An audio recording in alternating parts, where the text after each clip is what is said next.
This is the Once Upon a Naija podcast. Once Upon a Naija. Hey, so we are back in this episode and we're still continuing in the theme of Nigerian independence. Last episode, we spoke about what is Nigeria, Nigeria's identity, and if you listened to the last episode, you know how complex a discussion that is, and we attempted to, we didn't attempt to answer, but we gave some of our musings and thoughts on how we could go about building the myth of Nigeria. Exactly. And so on this episode, we are going to look into the future. Yes. We haven't got a crystal ball, but we are going to try our best to project into the future of what Nigeria's history would look like. How do we get what we desire? How do we get there? What the journey looks like? What is the master plan?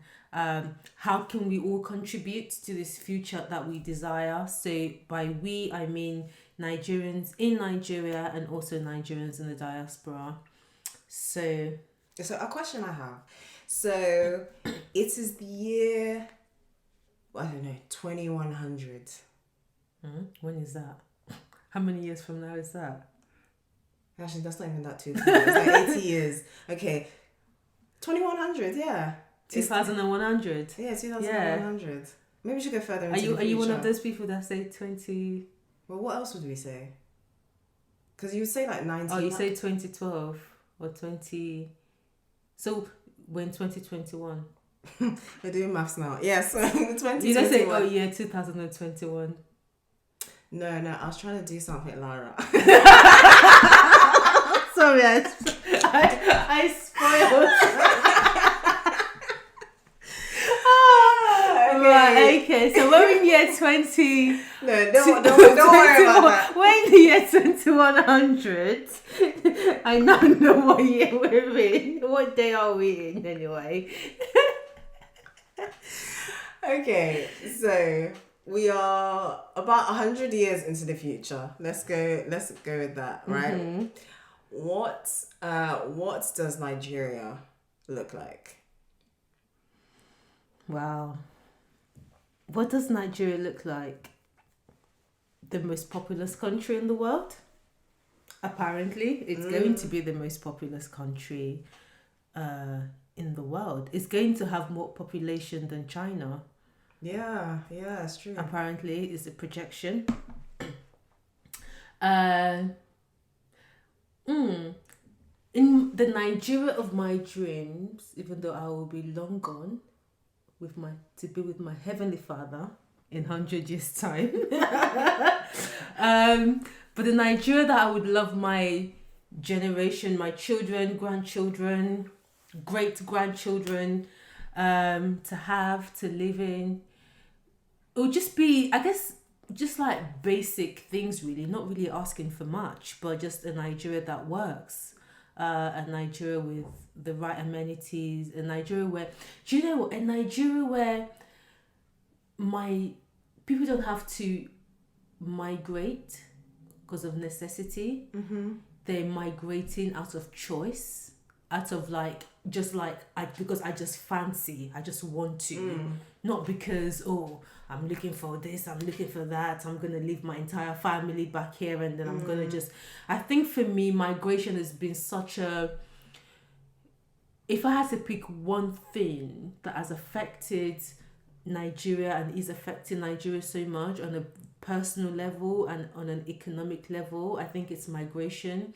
The way it's affected the right to family life, the way it's affected just how institutions in Nigeria are working. So we talk of the brain drain that we're experiencing in different facets of Nigeria.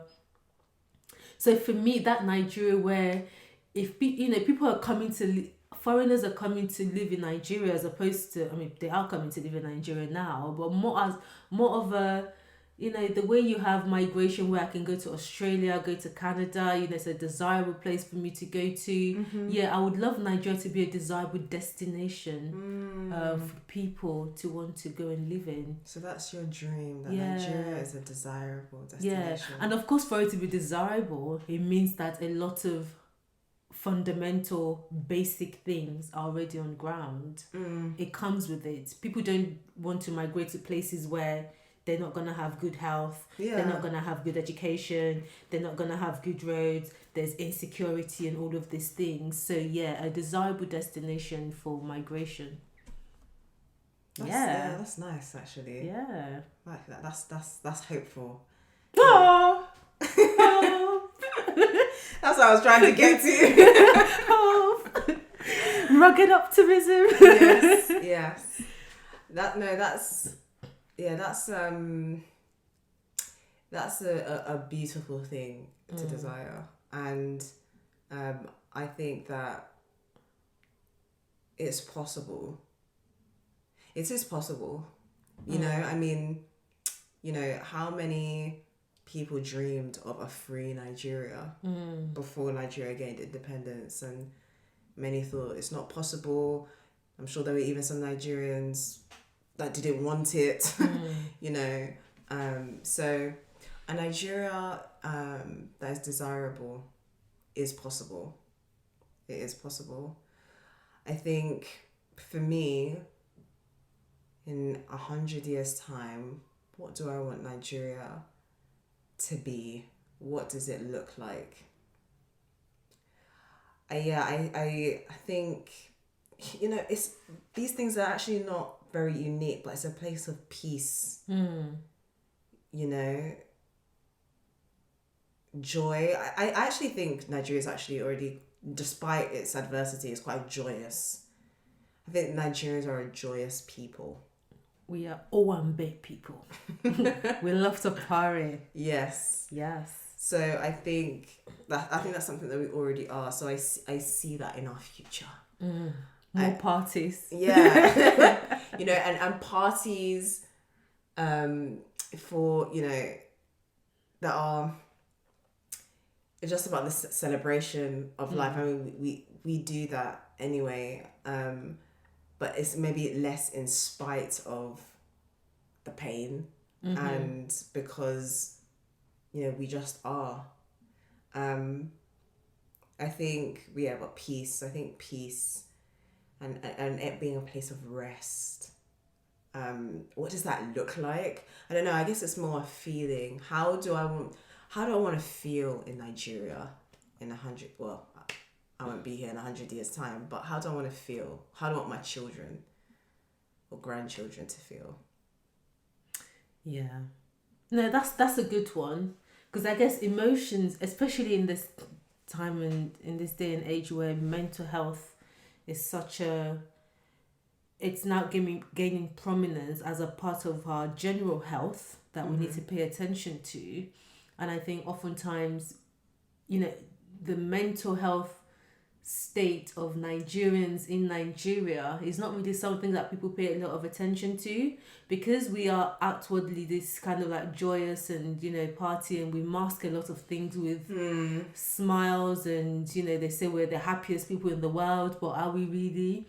So I guess what I hear you say is we're truly like there's true joy and true peace, and it almost kind of sound like those things are reserved for another world, because I don't want to get whatever, but there is a sense of peace that you can have living in your country. There's a sense of joy and sense of happiness that you have. And I think what you've said marries really well, because when you're happy in your country and you have you're sufficient in many ways, there's less need for you to be looking outwards, because why do people migrate really is because there's something lacking where they are. Either good or bad. It could be like, I want to become a doctor in whatever, and China is the only place where they practice that kind of medicine, whatever the case may be. That's positively so, and that's okay. But many times it's because of the lack that people experience where they are. That's why they decide to move, and oftentimes it comes at a great cost. But let's think a bit more. Let's cast our nets. We can think of anything in technology. Like, what kind of technology would you like Nigeria to be leading? Like,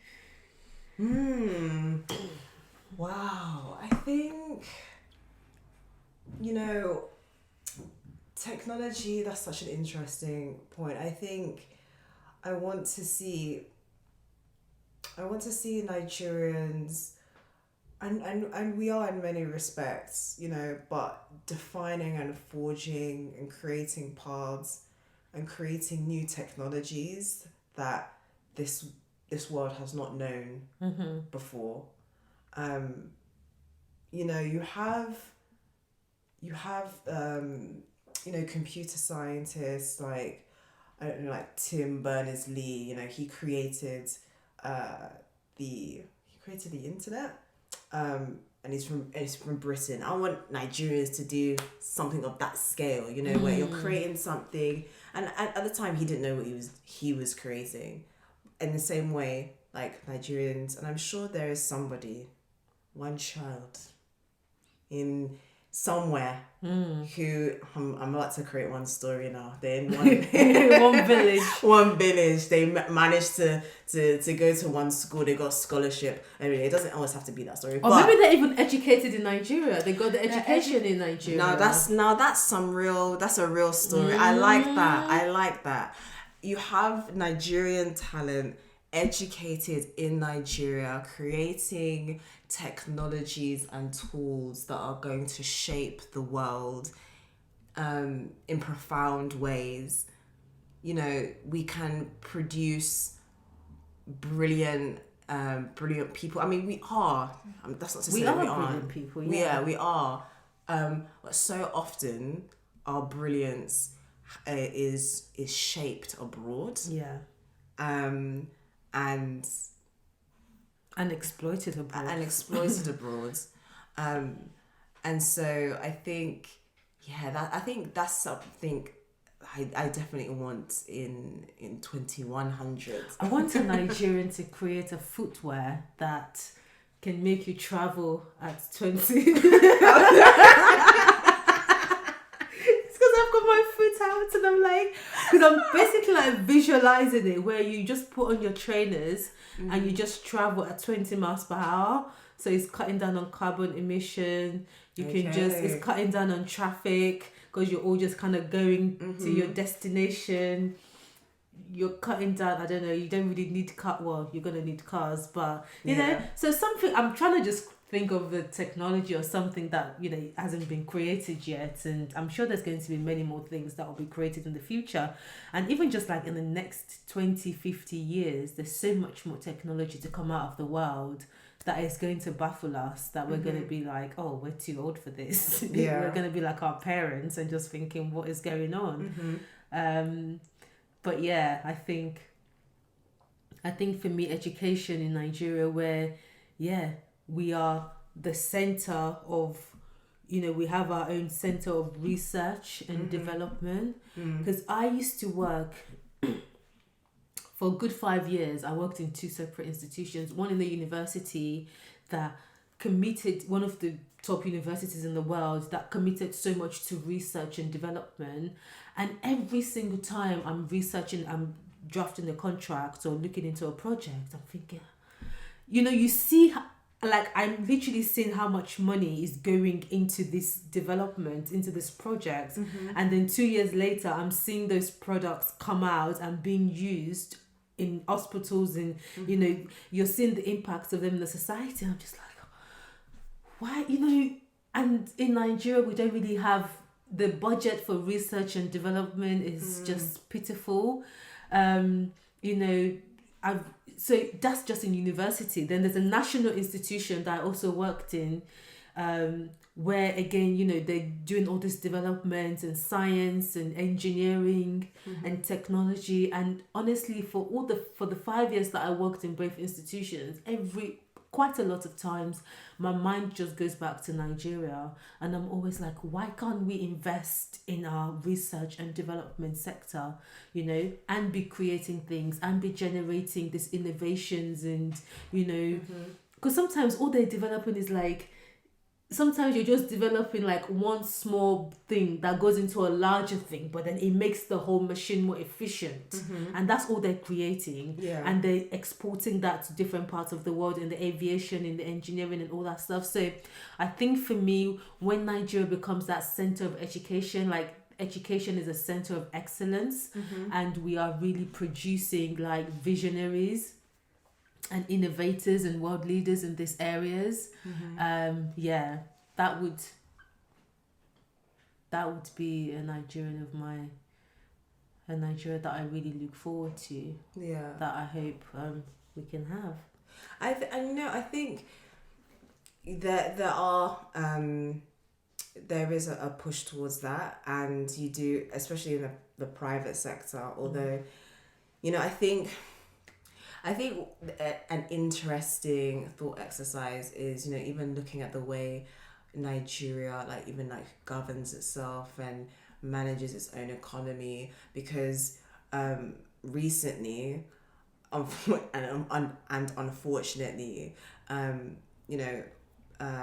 cryptocurrency has been very popular among Nigerians, and that is an incredible piece of technology that is it basically circumvents the traditional modes of conducting business and financial transactions between two parties. So instead of going through the banking system, it's going through this ledger where people can basically go outside of the banks.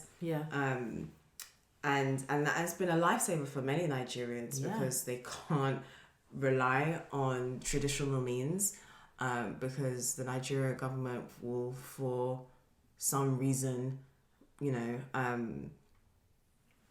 decide that they want to shut down cryptocurrency. Trading, that trading. But I think the reason why I bring that up is because, it fits into a larger trend globally around the prevalence and increased adoption of cryptocurrencies in financial systems.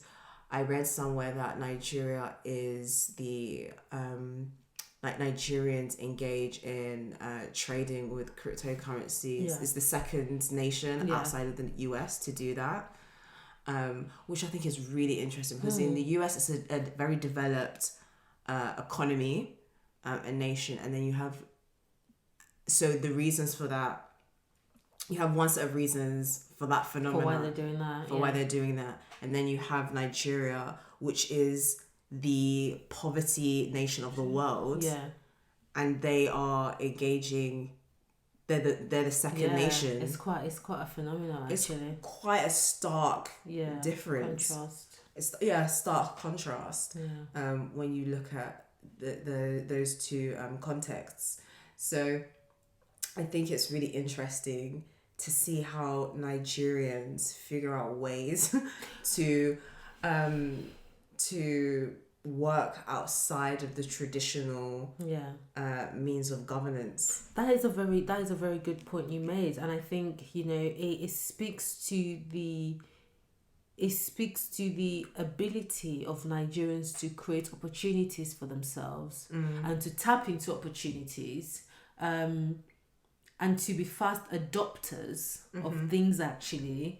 So, crypto, while some other countries are still trying to figure out, like, what is this crypto business all about? We are already the second largest country, trading crypto. So I think, and, it's almost like the same thing for any new opportunity. Out of Africa, Nigeria is probably always leading the way in terms of all this developments and ideas and taking advantage of things, but as you were speaking of currency, I was thinking, how cool would that be if Nigerian currency was like the currency of the future, like how the pound and the dollar are like leading currencies in many ways. If Nigerian currency is really on a par with them. Once upon a time, It was on a par with. It was Once upon a Naija. once upon a time, once upon a Naija. Yeah, the naira was a really strong currency, even probably stronger than the pound actually in comparison. So yeah, it would be great again, because at the moment £1 to naira is like 778 naira, and that is not good. That is not good at all. So yeah, a Nigerian currency that is strong, which is going to be a symptom of a strong economy as well, isn't it? But we've talked about all these dreams, like, you know, we can dream. There's a lot that we can desire, but how do we? What's the roadmap? What do you think the roadmap? If we were being consulted to say, you know, this is the Nigeria that we want, we are going to be part of the focus group to draw up this roadmap.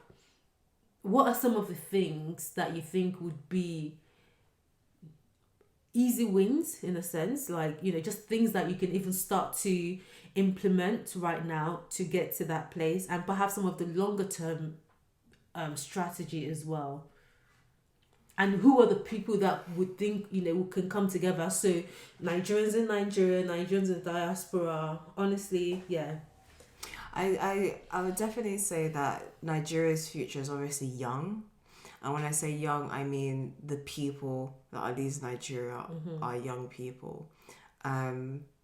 It's a young nation in terms of its citizens, and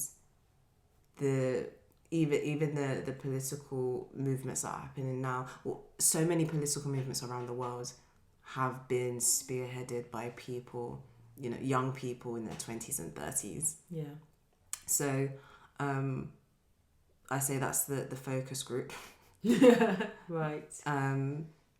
And what else is needed? I think there has to be a commitment to and rejection of militarism. Of even, you know, like, even in civil society, because that has been our great downfall. So obviously a nation should be able to defend itself, but again, against outsiders, outside forces, yeah. outside forces. So so a commitment to peace within our borders, and I think it does. It really does go back to thinking of things that have not been done before. You know, you need innovators, inventors. The future is designed by creative people. You know, one thing that I find really interesting, and I think we've spoken about it before off the podcast, is I was reading a passage from Things Fall Apart. The last paragraph of Things Fall Apart, there is a British official who has just seen the death of, not seen the death, but is witnessing the aftermath of the death of the main character, and he reduces. Chinua Achebe does something so incredible that he in the last paragraph shows what Britain has done to Nigerian history, in that he's reduced the entire story of Things Fall Apart, and said that the story of this man would be a good paragraph in this book that I'm writing, right? And I find that that's such an intelligent way of highlighting what British people have done to Nigerian history. because Chinua Achebe is doing the very thing that the British have done, and I Yeah. think, oh, that's such an intelligent and creative way to hit home what has gone on.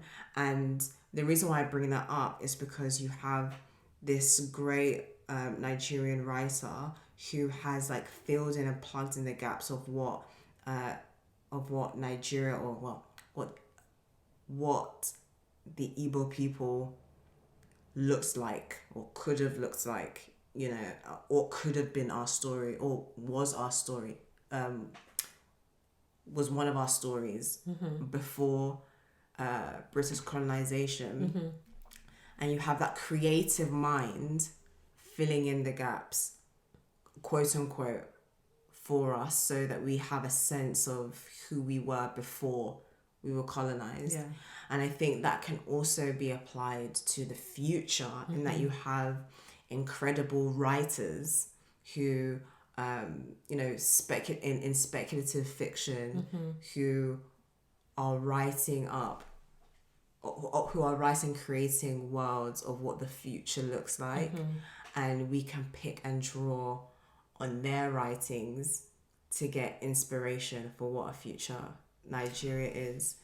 And I think that's very exciting. So, you know, and we're talking about this, you know, I mean, well, you could look at like even more recent and worldwide like phenomena, or popular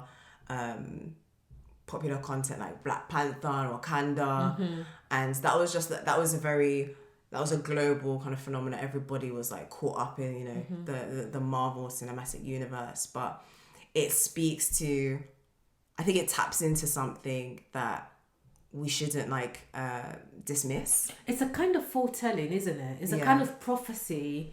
And I think even in the Western world, a lot of prophecy were written in the fiction universe, where there was almost kind of like a projection of, this is what we want, and so we're going to start writing what we want. So you're not really waiting for that moment before you get with the program. And I think that is a very interesting point, because I was listening to a talk show, a Nigerian talk show once, and they were talking about, you know, just the whole thing of writing and fiction, and what our movies should be portraying.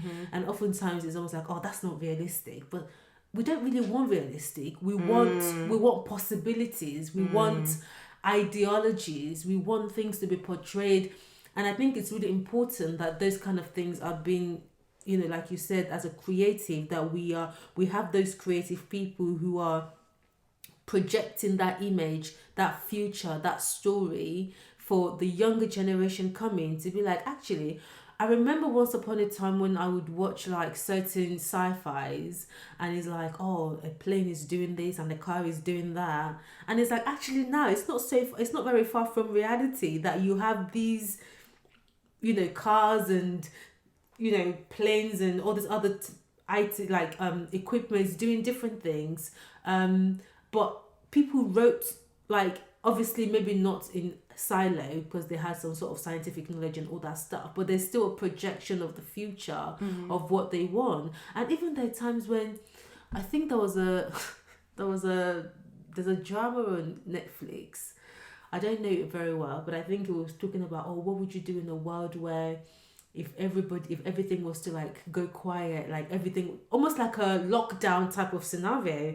And it's like, how many years later we're now in the lockdown? I'm not saying that they wrote it or they prophesied it, but sometimes some ideas you watch. Look at Contagion. That one is even.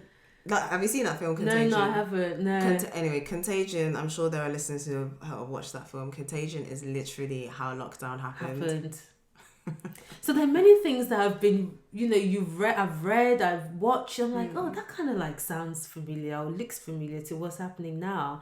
And there's almost like a kind of like a manipulation of people's behavior towards achieving a certain goal. So if you're saying, oh, we don't want corruption anymore in our country, perhaps we need to start having writers who are writing plays where corruption is not thriving.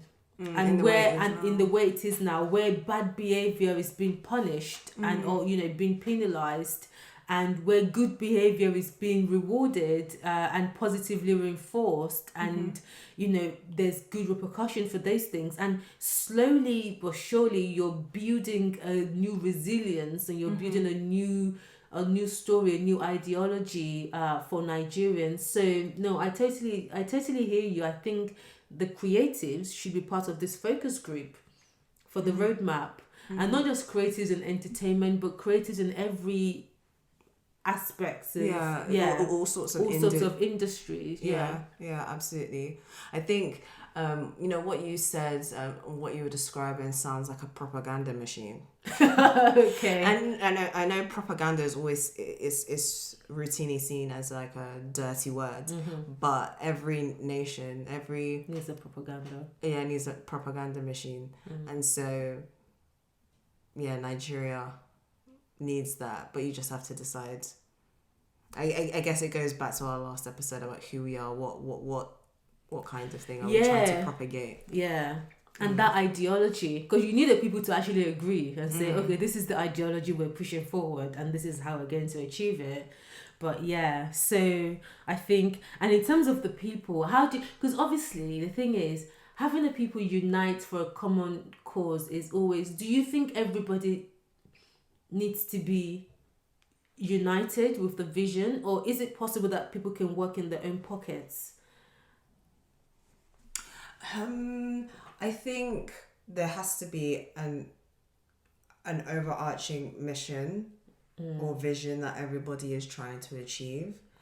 But I think the things that we spoke about, like all Nigerians want that. They want peace. They want to be in their home. They want to be around their people and their family, and they want to be joyous. I don't really know any Nigerian who has travelled abroad who said, I wanted to leave. They Nigerians who have left Nigeria have left because it pains them to do so, because things are so desperate. But deep down, the desire is like, why would I ever want to leave my people? Why would I want to leave my family? Why would I want to leave even something as basic as the quality of food? The weather. Hey, like, why? Like, listen, no Nigerian is saying, I'll come into the UK because the British weather. The British weather is so fantastic. No. So, I think so I think those things that we spoke about before, everybody can get behind.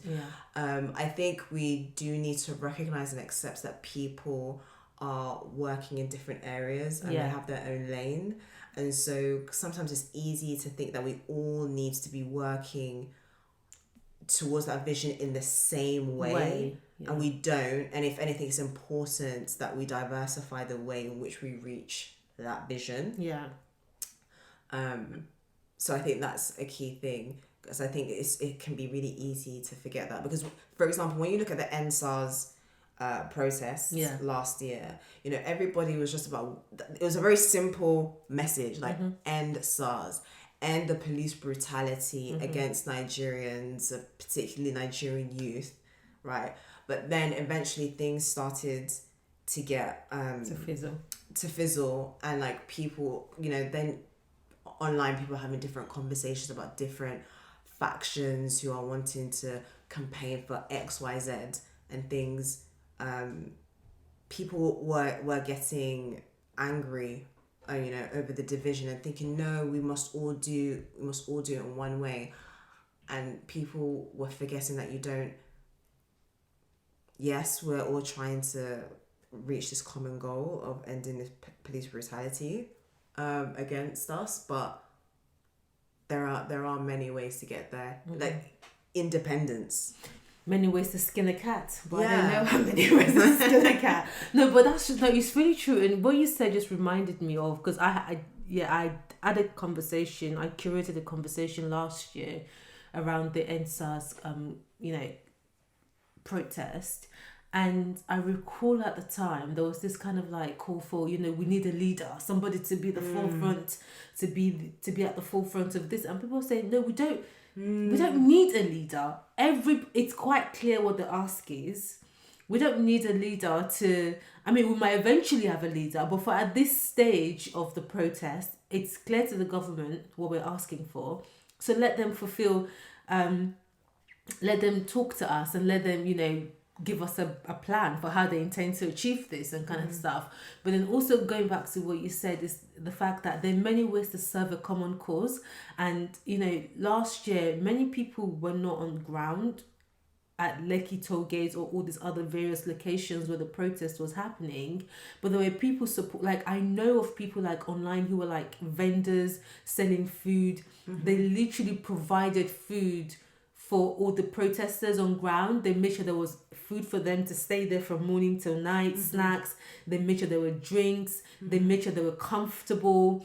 They just make provisions in the ways that they can. And it really reminds me of, that Bible saying where it talks about, we've got different parts of the body. They're different parts of the body, and the eyes cannot say, oh, I don't need you, or the hand cannot say, I don't need the finger, or this and that. So just talk about, like, we're all part of one body, but we all have different functions to play. And it's really important that we're all able to acknowledge that, recognize that, and play to our own individual strengths.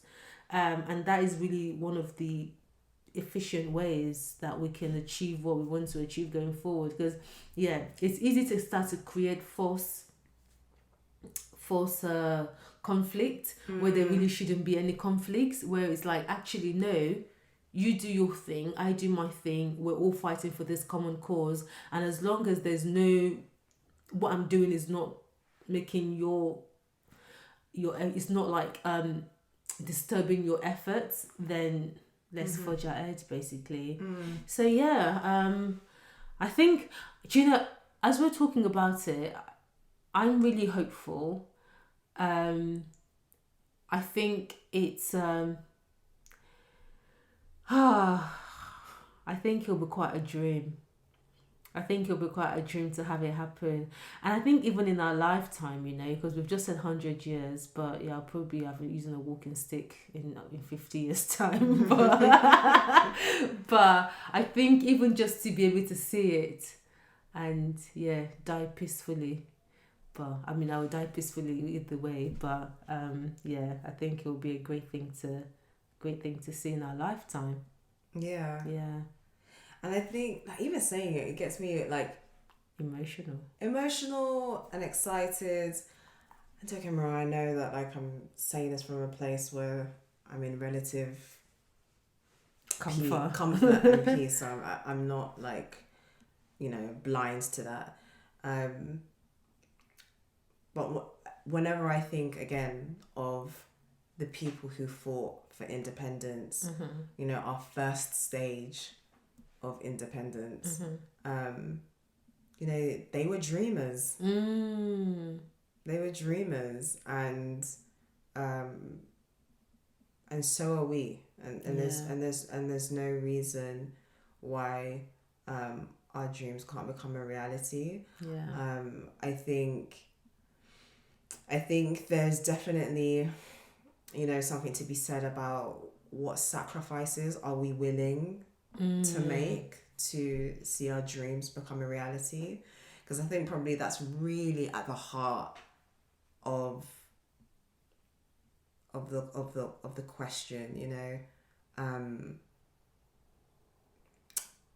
What are we willing to sacrifice to see that dream become a reality? And I think that's a question we all have to answer, like, personally. Well, we're sacrificing our Friday evenings to record this wonderful podcast and to educate. I think it's very valid what we're doing as well, because everybody has to play a part. And I think education cannot be undermined. Educating people about the history, because what they say about, if you don't know where you're coming from, you're not going to, where you're going it's not sure, it's not guaranteed. And I think that's why for us this podcast, what we do is really important. it's a sacrifice for us to come to research, to have all these topics and all that. And I'm not saying it's the greatest sacrifice, but we really enjoy it. But I think we remind ourselves just the core and the foundation of why we're doing what we're doing, which is really to educate Nigerians about the history, to get us involved and get us engaged, and really in a way to write the history that we want, so that in 50 years time there's another Lara and Evelyn talking about the last 50 years and how they got to where they are, and projecting the next 50 years or so as well. So history is really important, and I think it's a shame that Nigeria doesn't really pay much attention to it, but hopefully we start to change the narrative slowly, and we can one day see the Nigeria that we truly desire. And I also want to say that I'm out here wanting to encourage the people right now. Yes, come on, preach it. But like Nigerians are doing great stuff already. Nigerians are making history, and maybe they're not the Bellows, they're not the they're not the great names that we all speak of, but the little things, the small things that Nigerians are doing is making history, is contributing to a better future. And we don't want to diminish anything definitely not, that people are doing, and like this podcast is in one small way. However many listeners there are, in one small way, this is going to get somebody to research something in more depth, and become more enlightened, and think about the future, and think about who I am as a Nigerian, and actually change the definition of that. And it's an empowering thing. Like, I think that if there's anything that I would want to say, is that just remember that the power is in the choice, The power is in the choice. The power is in the choice. So choose who you want to be. Wow, I should put that on a t-shirt. Merch coming soon. Hey, watch out! We're diversifying. Oh boy. No, but it's been a good conversation. Yeah. I really enjoyed this. So this is kind of rounding up some of the thoughts we have around Nigerian independence and our hopes for the future. But what we would really love to hear from our listeners are topics that you're interested in us discussing. We want to hear what your thoughts are on the podcast. We're really excited about the future for it, and we want you to join us in the journey. Yeah, and the way you can do that is by sharing, liking, subscribing, and just follow us on all our platforms, and encourage us. Until next time, guys. Until next time, I'm Evelyn. And I'm Lara. Bye. Cheers.